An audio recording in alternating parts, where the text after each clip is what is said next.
Praise the Lord. ഇന്ന് ഞാൻ ഈ പ്രൊഫറ്റിക്കൽ മെസ്സേജ് നിങ്ങളുമായിട്ട് പങ്കുവെച്ചുകൊണ്ടിരിക്കുമ്പോൾ ദൈവം നിശബ്ദമായിരിക്കുന്നത് കാരണത്താൽ, ദൈവം സൈലന്റ് ആയിരിക്കുന്ന കാരണത്താൽ പല വ്യക്തികളും വേദനയിൽ കൂടി കടന്നു പോകുകയാണ്. വളരെയധികം പ്രയാസമുണ്ട്, പല ചോദ്യങ്ങൾ മുൻപിലുണ്ട്, ഇല്ലേ? എന്തുകൊണ്ടാണ് എന്റെ ജീവിതത്തിന്മേൽ ദൈവം ഒന്നും ചെയ്യാത്തത്? പ്രാർത്ഥിക്കാൻ ഇരുന്നു കഴിഞ്ഞാൽ മറുപടിയില്ല. ഞാൻ വളരെയധികം ഉപവസിക്കുന്നുണ്ട്, ഒന്നും നടക്കുന്നില്ല ബ്രദർ. ഇന്ന് നിങ്ങളുമായിട്ട് പങ്കുവയ്ക്കുവാൻ ദൈവാത്മാവ് എന്നെ ഏൽപ്പിച്ച ദൈവശബ്ദവും അത് തന്നെയാണ്. ദൈവം നിശബ്ദമാകുമ്പോൾ നിന്റെ ജീവിതത്തിൽ മഹത്വകരമാകുന്ന ചിലതിലേക്ക് ദൈവം നിന്നെ പ്രിപ്പയർ ചെയ്തുകൊണ്ടിരിക്കുകയാണ്. എന്റെ ജീവിതത്തിൽ നീണ്ട 10 വർഷം ദൈവം സൈലന്റ് ആയിരുന്നു. പല പ്രാർത്ഥനകൾക്കും എനിക്ക് മറുപടി കിട്ടിയില്ല. പക്ഷേ അങ്ങനെയുള്ള അനുഭവത്തിന്മേൽ, എന്റെ അനുഭവത്തിൽ നിന്ന് എനിക്ക് പറയുവാൻ പറ്റുന്നത്, ക്ഷമയോടുകൂടി കാത്തിരിക്കുക. വലിയ ദൈവ പ്രവൃത്തി നിങ്ങൾ കണ്ടിരിക്കും. കാത്തിരിക്കുവാൻ നിനക്കൊരു കാലമുണ്ടെങ്കിൽ, കാത്തിരിക്കുവാൻ നിനക്കൊരു സമയമുണ്ടെങ്കിൽ, നിന്നോടുള്ള ദൂതാണ് കഴുകനെ പോലെ ചിറകടിച്ച് പറന്നുയരുവാനും നിന്റെ മുൻപിൽ ദൈവം ഒരു കാലം വെച്ചിട്ടുണ്ട്. അതുകൊണ്ട് ദൈവത്തിന്റെ നിശബ്ദത നിന്നെ തകർത്തു കളവാനുള്ളതല്ല, ദൈവത്തിന്റെ നിശബ്ദത നിന്നെ പണിതെടുക്കുവാനുള്ളതാണെന്ന് ദൈവത്തിന്റെ ആത്മാവ് ഇന്ന് നിങ്ങളോട് സംസാരിക്കുകയാണ്. ഞാൻ ക്രിസ്തുവിൽ നിങ്ങളുടെ സഹോദരൻ ബ്രദർ ലിജു കോടിയാട്ടിൽ ലോകത്തിന്റെ വിവിധയിടങ്ങളിൽ ഇന്നത്തെ പ്രവചന ശബ്ദത്തിന് വേണ്ടി കാത്തിരിക്കുന്ന നിങ്ങളെ എല്ലാവരെയും വേഗം വരാമെന്ന് അരുളി ചെയ്ത യേശു ക്രിസ്തുവിന്റെ മഹത്വകരമായ നാമത്തിൽ നിങ്ങളെ ഏവരെയും ഇന്നത്തെ ശുശ്രൂഷയിലേക്ക് ഞാൻ സ്വാഗതം ചെയ്യുകയാണ്. പ്രിയരെ, എന്റെ ദൈവം നിശബ്ദമായിരിക്കുമ്പോൾ 2 പ്രധാനപ്പെട്ട കാര്യങ്ങൾ നിങ്ങളുടെ ജീവിതത്തിന്മേൽ നടക്കുകയാണ്. ആമേൻ. 2 പ്രധാനപ്പെട്ട കാര്യങ്ങൾ. ആ 2 ഭാഗം ഞാൻ നിങ്ങൾക്ക് വേണ്ടി പറഞ്ഞിട്ട് ഞാൻ നിങ്ങൾക്ക് വേണ്ടി പ്രാർത്ഥിക്കുവാൻ ആഗ്രഹിക്കുകയാണ്. ഒന്നാമത്തെ കാര്യം എന്ന് പറയുന്നത്, ദൈവം നിന്നെ പ്രിപ്പയർ ചെയ്തുകൊണ്ടിരിക്കുകയാണ്. ദൈവം നിന്നെ മഹത്വകരമായ ഒരു അനുഭവത്തിലേക്ക് പണിതുകൊണ്ടിരിക്കുകയാണ്. ആമേൻ. ദൈവത്തിന്റെ വചനം പഠിച്ചു വരുമ്പോൾ ദൈവത്തിനു വേണ്ടി നിന്ന സകല അഭിഷക്തന്മാരുടെ ജീവിതത്തിന്റെ മേലും നിശബ്ദ കാലഘട്ടങ്ങളിൽ കൂടി അവർ കടന്നുപോയിട്ടുണ്ട്. ആ നിശബ്ദ കാലഘട്ടത്തിൽ ദൈവം അവരെ വിളിച്ചോ എന്നുള്ള ചോദ്യം വരെ അവരുടെ മുമ്പിൽ ഉയർന്നു വന്നിട്ടുണ്ട്. ആമേൻ. ഇന്ന് എന്റെ ശബ്ദം കേട്ടുകൊണ്ടിരിക്കുന്ന പലരും ചോദിക്കുന്ന ചോദ്യമാണ്, ആമേൻ, ദൈവം എന്നെ കണ്ടിട്ടുണ്ടോ ബ്രദറെ? ദൈവം എന്നെ വിളിച്ചിട്ടുണ്ടോ? എന്റെ ജീവിതത്തിൽ ഇനി മാറ്റം ഉണ്ടാകുമോ? എന്നാൽ ഇന്നത്തെ പ്രവചന ശബ്ദം നിങ്ങളോടുള്ളത്, നിന്നെ കണ്ടിട്ടുണ്ട്, നിന്റെ പേർ ചൊല്ലി വിളിച്ചിട്ടുണ്ട്. നിന്റെ ജീവിതത്തിന്റെ മേൽ അസാധാരണമാകുന്ന മാറ്റങ്ങൾ ചെയ്തെടുക്കുവാൻ എന്റെ ദൈവത്തിന് കഴിയും. ദൈവത്തിന്റെ വചനം പറയുന്നത്, ദൈവത്തെ സ്നേഹിക്കുന്നവർക്കും നിർണയപ്രകാരം വിളിക്കപ്പെട്ടവർക്കും സകലതും നന്മയ്ക്കായി കൂടി വ്യാപരിക്കുന്നു. ആമേൻ. നീ ദൈവത്തെ സ്നേഹിച്ചിട്ടുണ്ടെങ്കിൽ എനിക്ക് നിന്നോട് പറയുവാനുള്ള ദൂതിതാണ്, അവൻ നിന്നെ കണ്ടിട്ടുണ്ട്. അവന് നിന്റെ ജീവിതത്തിന്റെ മേൽ മാറ്റങ്ങൾ കൊണ്ടുവരുവാൻ പറ്റും. യേശുക്രിസ്തുവിന്റെ ജീവിതം പഠിച്ചു വരുമ്പോൾ യേശുക്രിസ്തു നീണ്ട 30 സംവത്സരം ദൈവ മനുഷ്യനായിരിക്കെ തന്നെ, ദൈവപുത്രനായിരിക്കെ തന്നെ ഈ ഭൂമിയിൽ നീണ്ട 30 വർഷത്തിന്റെ സൈലന്റ് പീരീഡിൽ കൂടിയാണ് ദൈവപുത്രൻ കടന്നു പോകുവാനിടയായി തീർന്നത്. എന്നാൽ ആ സൈലന്റ് പീരീഡ് ബ്രേക്ക് ചെയ്ത് യേശുക്രിസ്തു പുറത്തു വന്നപ്പോൾ പൈശാചിക മേഖലകൾക്ക് അവനൊരു പേടി സ്വപ്നമായി തീരുവാനിടയായി തീർന്നു. ഇന്നും നിങ്ങളോട് ദൈവിക നിയോഗത്തിൽ നിന്നുകൊണ്ട് ഈ ദൈവിക ദൂതനെ ഞാൻ കൈമാറുകയാണ്. നിന്റെ ജീവിതത്തിന്റെ മേൽ ഒരു നിശബ്ദ കാലഘട്ടം ഉണ്ടെങ്കിൽ അത് നീ ബ്രേക്ക് ചെയ്ത് പുറത്തു വരുമ്പോൾ പലർക്കും നീ ഒരു പേടി സ്വപ്നമാകത്തക്ക രീതിയിൽ എന്റെ ദൈവത്തിന് നിന്നെ ഉയർത്താൻ പറ്റും. ഹല്ലേലൂയ. അതുകൊണ്ട് ദൈവത്തിൽ പൂർണ്ണമായി വിശ്വസിച്ചോ, ദൈവത്തിന്റെ മുഖത്തു തന്നെ നീ നോക്കിക്കോ. ഞാൻ ഇന്ന് വാട്സപ്പ് ഗ്രൂപ്പിൽ പ്രൊഫറ്റിക്കൽ മെസ്സേജിൽ ഇപ്രകാരം പരമാനടിയായി തീർന്നു. അത്യുന്നതന്റെ മറവിൽ വസിക്കുകയും സർവശക്തന്റെ നിഴലിൻ കീഴിൽ പാർക്കുകയും ചെയ്യുന്ന ഒരു വ്യക്തിയുടെ ജീവിതത്തിന്റെ മേൽ സൈലന്റ് പീരീഡ് ഉണ്ട് എങ്കിൽ അത് കഴിഞ്ഞ് അവൻ പുറത്തു വരുമ്പോൾ അവൻ നടന്നു പോകുന്ന മേഖലകളിൽ, അവൻ കൈവയ്ക്കുന്ന മേഖലകളിലെല്ലാം ദൈവിക ഫേവർ അവരുടെ ജീവിതത്തിന്മേൽ അനുഭവിച്ചറിയുവാൻ പറ്റും. ഞാൻ ചിലരെ നോക്കിക്കൊണ്ട് ഈ വേർഡിനെ കൈമാറുകയാണ്. ഈ സീസണിൽ ദൈവിക സൈലന്റുകൾ നിന്റെ ജീവിതത്തിൽ നിന്ന് മാറി നീ പുറത്തു വരുമ്പോൾ നീ നടന്നു പോകുന്ന മേഖലകളിൽ, നീ കൈവയ്ക്കുന്ന മേഖലകളിലെല്ലാം ദൈവിക ഫേവർ, ദൈവത്തിന്റെ കൃപ അസാധാരണമാകുന്ന രീതിയിൽ നിങ്ങളുടെ ജീവിതത്തിന്മേൽ നിങ്ങൾ അനുഭവിച്ചറിയുവാൻ വേണ്ടി പോകുകയാണ്. ദൈവം നിന്നെ പ്രിപ്പയർ ചെയ്യുമ്പോൾ ഒരു പക്ഷേ ചോദ്യങ്ങൾ പലതായിരിക്കാം. യോസഫിനെ ദൈവം പ്രിപ്പയർ ചെയ്തു.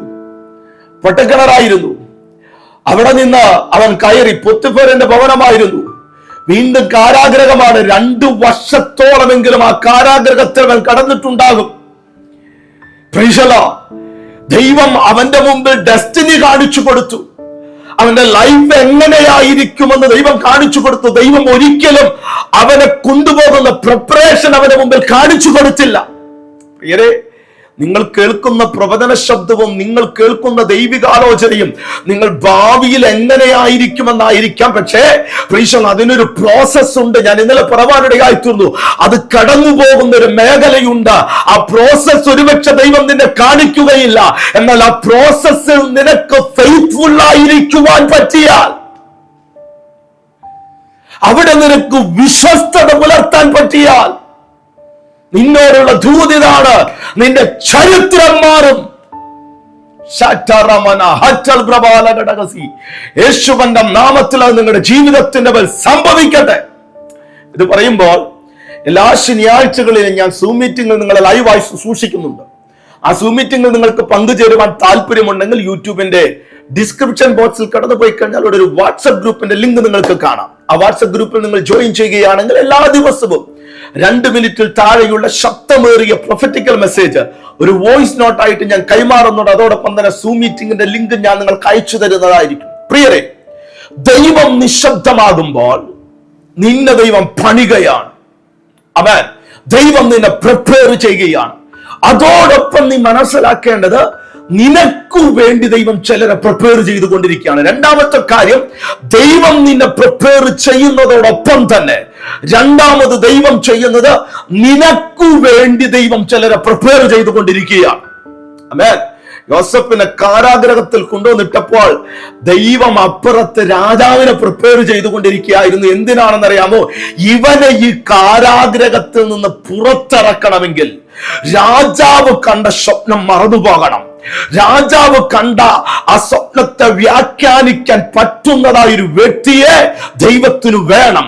അതോടൊപ്പം തന്നെ യോസഫിനെയും രാജാവിനെയും ദൈവം ഒരേപോലെ ദൈവിക പദ്ധതിക്ക് വേണ്ടി പ്രിപ്പയർ ചെയ്തുകൊണ്ടിരിക്കുകയാണ്. ഇന്ന് ഞാൻ നിങ്ങളെ നോക്കിക്കൊണ്ട് ഈ ദൂത് ഞാൻ ആത്മനിയോഗത്തിൽ നിന്നുകൊണ്ട് കൈമാറുകയാണ്. നിന്നെ പ്രിപ്പയർ ചെയ്തുകൊണ്ടിരിക്കുമ്പോൾ തന്നെ നിന്റെ ഡെസ്റ്റിനിക്ക് വേണ്ടി, നിന്റെ ഭാവിക്ക് വേണ്ടി, നിന്റെ ഉന്നമനത്തിനു വേണ്ടി, നിന്റെ ഉയർച്ചയ്ക്കു വേണ്ടി ദൈവം ചിലരെ ഈ ദിവസങ്ങളിൽ പ്രിപ്പയർ ചെയ്തുകൊണ്ടിരിക്കുകയാണ്.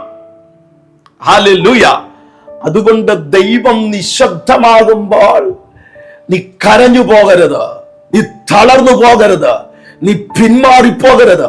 എന്റെ ജീവിതത്തിൽ ഞാൻ ഒരുപാട് വ്യക്തികളെ കണ്ടിട്ടുണ്ട്, ദൈവം മറുപടി തന്നില്ലെന്ന് പറഞ്ഞുകൊണ്ട്, അവർ ദൈവവും വേണ്ട ഈ വിശ്വാസവും വേണ്ട എന്ന് പറഞ്ഞുകൊണ്ട് പിന്മാറിപ്പോകുന്ന ഞാൻ കണ്ടിട്ടുണ്ട്.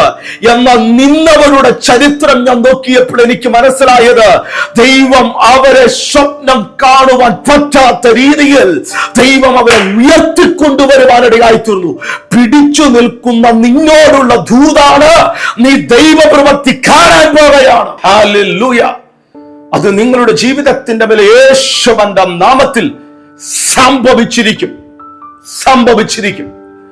ദൈവം ഒരു മറിയയ്ക്ക് ദൂത് കൊടുക്കുന്നതിന് മുമ്പ് തന്നെ, 6 മാസം മുമ്പ് തന്നെ, ഒരു എലിസബത്തിനെ മറിയയ്ക്ക് വേണ്ടി പ്രിപ്പയർ ചെയ്യുവാനിടയായി തീർന്നു. അവൻ കൃപ ലഭിച്ചവളെ നിനക്ക് വന്ദനമെന്ന് മറിയോട് പറയുമ്പോൾ, അത് പുറത്തൊരു വ്യക്തിയോട് ദൂത് ചെന്ന് പറഞ്ഞാൽ അത് വലിയ വിവാദമാകുവാൻ സാധ്യതയുണ്ട്. ആമേൻ. ദൈവം ഫേവർ എന്ന് പറയുമ്പോൾ, ദൈവം കൃപ എന്ന് പറയുമ്പോൾ, ആ ഫേവറും കൃപയും പുറത്തൊരു വ്യക്തിയോട് പറയാൻ പറ്റാത്ത രീതിയിൽ വിവാദങ്ങൾ കൊണ്ടുവരുവാൻ സാധ്യതയുണ്ട്. എന്നാൽ അതിനു മുമ്പ് തന്നെ മറിയയ്ക്ക് വേണ്ടി ദൈവം ഒരു എലിസബത്തിനെ ഒരുക്കുവാനിടയായി തീർന്നു. ഇന്ന് നിങ്ങളോടുള്ള ദൈവിക ദൂത് ഇതാണ്. നിങ്ങൾ കടന്നു പോകുന്നതിന് മുമ്പ് തന്നെ ആ പാതയിൽ ദൈവം നിനക്ക് വേണ്ടി, നിന്റെ ഡെസ്റ്റിനിക്ക് വേണ്ടി ചിലരെ ദൈവം ഒരുക്കി വെച്ചിട്ടുണ്ട്, ചിലരെ ദൈവം പ്രിപ്പയർ ചെയ്തിട്ടുണ്ട്. നിന്റെ കണ്ണൊന്ന് തുറക്കേണ്ടതിന് വേണ്ടി ഈ ദിവസങ്ങൾ നീ പ്രാർത്ഥിച്ചോ. വലിയ ദൈവമഹത്വം നിന്റെ ഭവനത്തിന്റെ മേൽ വെളിപ്പെട്ടു വരുവാനിടയായി തീരും. ഈ ശുശ്രൂഷകൾ നിങ്ങൾക്കൊരു അനുഗ്രഹമാണെന്ന് തോന്നുകയാണെങ്കിൽ മറ്റുള്ളവരിലേക്ക് ഷെയർ ചെയ്തെത്തിക്കുവാൻ ശ്രമിക്കുക. അനേകരുടെ ജീവിതത്തിന്മേൽ ഈ ശുശ്രൂഷകൾ ഒരു അനുഗ്രഹത്തിന് കാരണമായി തീരട്ടെ. ഇന്ന് നിങ്ങളോട് ദൈവത്തിന്റെ ആത്മാവ് സംസാരിക്കുന്നത്, ദൈവം മിണ്ടാതിരിക്കുമ്പോഴും, ദൈവം എന്നോടൊന്നും പറയുന്നില്ലെന്ന് പറയുമ്പോഴും, എന്റെ പ്രാർത്ഥനകൾക്ക് മറുപടിയില്ലെന്ന് പറയുമ്പോഴും, ഞാൻ എന്തിനാണ് ഉപവസിക്കുന്നതെന്ന് നിനക്ക് ചോദ്യമുള്ളപ്പോഴും, അവൻ ഒരുപാട് ചോദ്യത്തിന്റെ മുമ്പിൽ നീ ആയിരിക്കുമ്പോഴും, നീ ഒരു കാര്യം മറന്നു പോകരുത്. എന്റെ ദൈവം നിന്നെ മറന്നു കളഞ്ഞിട്ടില്ല. എന്റെ ദൈവം നിന്നെ തള്ളിക്കളഞ്ഞിട്ടില്ല. സങ്കീർത്തന പുസ്തകത്തിൽ ഇപ്രകാരം ഒരു വാക്യമുണ്ട്, ദൈവത്തിന്റെ കരം സ്ഥിരമായി നിന്നോട് കൂടെയിരിക്കും. ആമേൻ. ചിലരോടുള്ള പ്രവചന ശബ്ദമാണിത്. ദൈവത്തിന്റെ കരം നിന്നോട് കൂടെ സ്ഥിരമായിരിക്കും. ഒരു കാര്യം നിങ്ങൾ മറന്നു പോകരുത്. യോസഫ് പൊട്ടക്കിണറ്റിൽ വീണപ്പോഴും ആ കരം അവരോട് കൂടെ ഉണ്ടായിരുന്നു. യോസഫ് കാരാഗ്രഹത്തിൽ ചെന്നപ്പോഴും ആ കരം അവരോട് കൂടി ഉണ്ടായിരുന്നു. യോസഫ് രാജകൊട്ടാരത്തിൽ ചെന്നപ്പോഴും ആ കരം അവരോട് കൂടി ഉണ്ടായിരുന്നു. ഇന്ന് നിങ്ങളോട് ദൈവത്തിന്റെ ആത്മാവ് സംസാരിക്കുന്നു, ആ കരം നിന്നിൽ നിന്ന് ഒരിക്കലും മാറിപ്പോകയില്ല. ആമേൻ. എത്ര വലിയ പ്രതിസന്ധിയാണെങ്കിലും, എത്ര വലിയ വേദനയാണെങ്കിലും, എത്ര വലിയ ഞെരുക്കമാണെങ്കിലും, പ്രിയ സഹോദരൻ, നിങ്ങളോടാണ് ദൈവത്തിന്റെ ആത്മാവ് സംസാരിക്കുന്നത്. ആ അനുഭവത്തിൽ നിന്ന് ആ കരത്തിന് നിന്നെ പുറത്തു കൊണ്ടുവരുവാൻ പറ്റും. ഹല്ലേലൂയ. 10 തലമുറയ്ക്ക് വരെ ദൈവസന്നിധിയിലേക്ക് വരാൻ പറ്റില്ല എന്നാണ് മോവാബിയരെ പറ്റി ദൈവത്തിന്റെ വചനം പറയുന്നത്. എന്നാൽ രൂത്ത് എന്ന് പറയുന്ന വ്യക്തി ദൈവത്തിന് വേണ്ടി നിന്നു. അവൾ കാഴ്ചപ്പാടോടുകൂടി നിന്നത് കാരണത്താൽ, ദൈവകരം അവളോട് കൂടെയുള്ളത് കാരണം, ശപിക്കപ്പെട്ട അനുഭവത്തിൽ നിന്നുകൊണ്ട് യേശുക്രിസ്തുവിന്റെ വലിയമ്മ എന്ന് പറയുന്ന പദവിയിലേക്ക് അവളെ ദൈവം ഉയർത്തിയതുപോലെ, എത്ര വലിയ ശാപത്തിന്റെ കീഴിലാണ് നിങ്ങൾ ആയിരിക്കുന്നതെങ്കിലും, എത്ര വലിയ ദാരിദ്ര്യത്തിന്റെ അനുഭവത്തിൽ കൂടിയാണ് നിങ്ങൾ കടന്നു പോകുന്നതെങ്കിലും, ജീവിതത്തിന്മേൽ ഒന്നും കാണാൻ പറ്റാത്ത അനുഭവത്തിലാണെങ്കിലും, ദൈവത്തിനു വേണ്ടി നിന്നിട്ടുണ്ടെങ്കിൽ അവൻ നിന്നെ അവിടെ നിന്ന് ഉയർത്തിക്കൊണ്ടുവരും. ദൈവത്തിന്റെ വചനം പറയുന്നത്, ദരിദ്രനെ കുപ്പയിൽ നിന്ന് ഉയർത്തുന്ന ദൈവമാണ് നമ്മളുടെ ദൈവം. ആ ദൈവം നിന്നോട് കൂടെയുണ്ട്. ആ ദൈവം നിന്നോട് കൂടെയുണ്ട്. ആ കേസിൽ നീ പരാജയപ്പെട്ടു പോകയില്ല. ആ രോഗത്തിന് നിന്നെ തകർത്ത് കളവാൻ പറ്റുകയില്ല.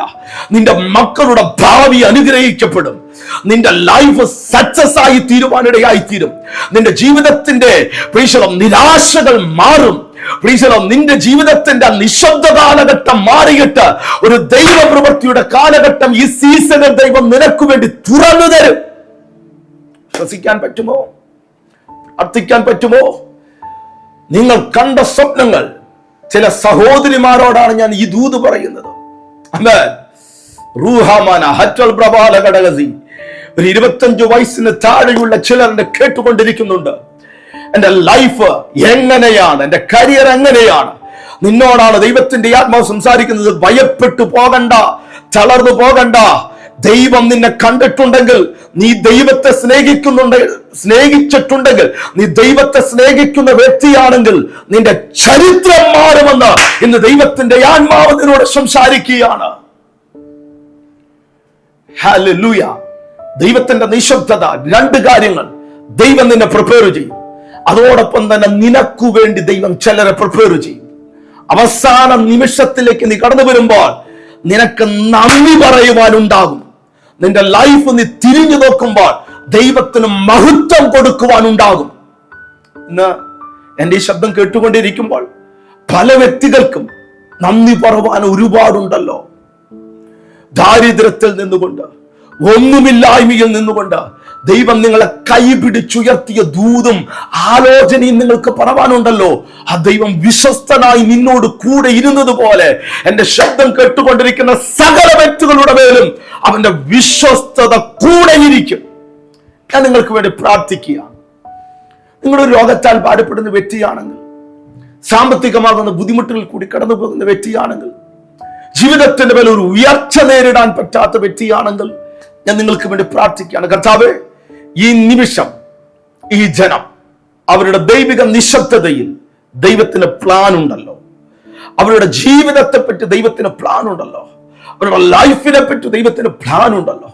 അങ്ങനെ നാമം ചൊല്ലി ഞാൻ ഇവരെ അനുഗ്രഹിക്കുകയാണ്. യേശുവേ, രോഗങ്ങൾ മാറട്ടെ, ശാപങ്ങൾ മാറട്ടെ, ദാരിദ്ര്യങ്ങൾ യേശുവിന്റെ നാമത്തിൽ മാറട്ടെ, ഫിനാൻഷ്യൽ ബ്രേക്ക്ത്രൂകൾ ഇവരുടെ ജീവിതത്തിന്റെ മേൽ യേശുവിന്റെ നാമത്തിൽ സംഭവിക്കട്ടെ. അനുഗ്രഹിച്ച് പ്രാർത്ഥിക്കുകയാണ്. ദൈവപ്രവർത്തികൾക്കായി നന്ദി പറയുന്നു. യേശുവൻ നാമത്തിൽ തന്നെ ആമേൻ. ആമേൻ. നമ്മുടെ ആത്മീയ കൂടിവരവുകൾ പാലക്കാട് വെച്ച് നടത്തപ്പെടുന്നുണ്ട്. എല്ലാ ഞായറാഴ്ചകളിലും രാവിലെ 10:30 തൊട്ട് 1 മണി വരെ പാലക്കാട് KSRTC ബസ് സ്റ്റാൻഡിന്റെ നേരെ എതിർവശമുള്ള സിറ്റി മിനാർ എന്നറിയപ്പെടുന്ന ഹോട്ടലിന്റെ കോൺഫറൻസ് ഹാളിൽ വെച്ചാണ് നടത്തപ്പെടുന്നത്. ആ മീറ്റിംഗിലേക്ക് ഞാൻ നിങ്ങളെ സ്വാഗതം ചെയ്യുകയാണ്. നമുക്ക് ഒരുമിച്ച് ദൈവത്തെ ആരാധിക്കുവാനും മഹത്വപ്പെടുത്തുവാനുള്ള സമയമാണ്. അതോടൊപ്പം തന്നെ നിങ്ങളുടെ വിലപ്പെട്ട പ്രാർത്ഥന വിഷയങ്ങൾ ഉണ്ടെങ്കിൽ സ്ക്രീനിൽ കാണുന്ന നമ്പർ വിളിച്ചു കഴിഞ്ഞാൽ എന്നെ കിട്ടുന്നതായിരിക്കും. നാളെ വേറൊരു മെസ്സേജുമായി കാണാം. God bless you all.